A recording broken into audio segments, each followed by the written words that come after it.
দেখেন আমার ছোট্ট বাবা সাফিদের অনেক কষ্টে যত্নে লালিত সেই টমেটো গাছের প্রথম টমেটোটা দেখেন পেকেছে। আমি কাছে নিয়ে দেখাচ্ছি।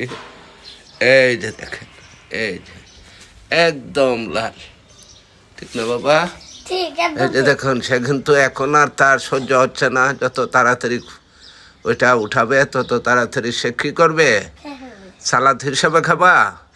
এবং এটা থেকে মেডিসিন আছে বাবা? কোনো মেডিসিন নেই। দেখেন এই যে আরেকটি গাছ, এইগুলো আমাদের জাস্ট বারান্দায় করা, শখের জন্য। দেখি সাফিদ কীভাবে উঠায়। এই যে দেখেন, যন্ত্র নিয়ে, যন্ত্র লাগবে না। দেখেন দেখেন নিজে এটা কোথা থেকে আবিষ্কার করেছে। দেখেন দেখেন দেখেন টমেটো কাটতে গিয়ে কী ব্যবস্থাপনা। হ্যাঁ উঠাও, হ্যাঁ এবার বাহ, দেখে দেখে, হ্যাঁ এই যে দেখেন।